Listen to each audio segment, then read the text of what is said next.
High tide for horseshoe crabs. Horseshoe crabs are a very unique animal. Oh my gosh, they are very unique. Horseshoe crabs actually have body parts just like any other animal. They have a front with a tail and they have a back. And you can see the different parts of the horseshoe crab. High tide for horseshoe crabs. It's starting. One young spring night, the first horseshoe crab lunges onto shore.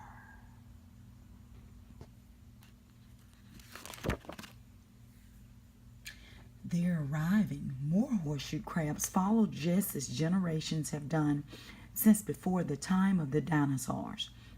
Adult horseshoe crabs crawl from the muck of their winter homes and swim toward land. Millions of horseshoe crabs head for Delaware Bay. High tides carry them far up onto the beach where their eggs will develop best.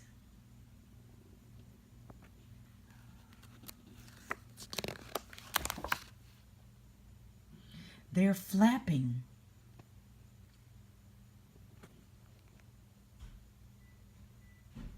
Our flickering wings, flocks of shorebirds fly through wind and rain, through day and night. Some of these birds weigh only as much as a handful of paper clips. Still, they are powerful enough to fly thousands of miles from South America all the way up to the Arctic, where they will lay their eggs. One of the few stops they make along the way is on the shores of Delaware Bay.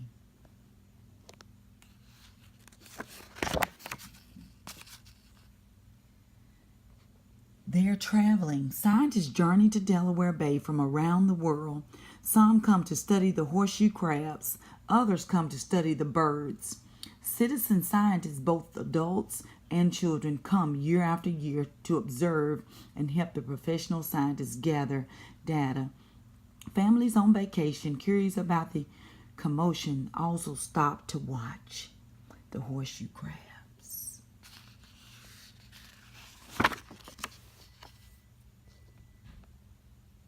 They're laying. So many horseshoe crabs crowd the shore that their shells clatter against one another. Each female horseshoe crab, with a male clinging to her back, searches for a bare patch of sand. She burrows down and lays a golf ball-sized cluster of small green eggs. Her digging disturbs other horseshoe crab eggs, exposing them to waves and sun. They're landing. Bony and weak, the migrating shorebirds arrive in Delaware Bay. They're hungry, very, very hungry. Looking for the snow crab. The horseshoe snow crabs, they're looking for them. It's happening. The birds fly in. They're tagging. Scientists tag horseshoe crabs each spring. Months or even years later, when people find tagged horseshoe crabs on the beach and report them, scientists learn answers to the basic questions. How far does this animal travel? How long does it live? How many horseshoe crabs are out there in the sea?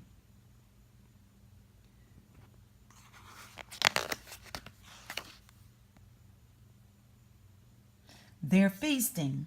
The birds find an easy meal. Tiny, nutritious horseshoe crab eggs float in the water. They drift along the tide line. They mix in with the sand. The birds' long beaks are just right for digging.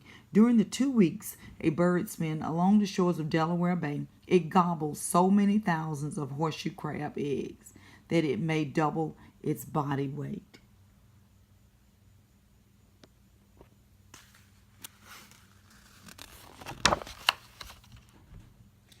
They're growing.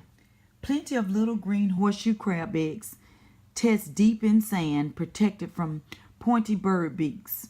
A scientist probes and crashing waves. Each day inside each egg, a shapeless bundle of cells begin to look more and more like a miniature horseshoe crab. birds are really looking.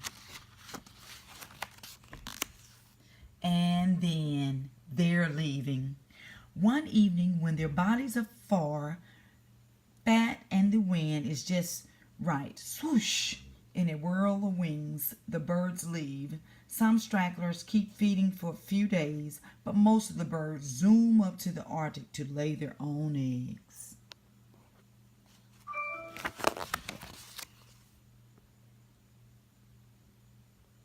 They're leaving. Scientists and vacationers brush sand off their binoculars. They pack up data sheets, beach chairs, and stories, then return home to share what they've learned. They're leaving too. Most adult horseshoe crab ride tides and currents back into deep water. Others won't reach water quickly enough, though, and will die on the shore. About 2 weeks later, the young horseshoe crab burst from their eggs. Now nearly the size of ladybugs, they crawl from the moist sand and swim away to begin their own journey. It's over. Until next year. The end.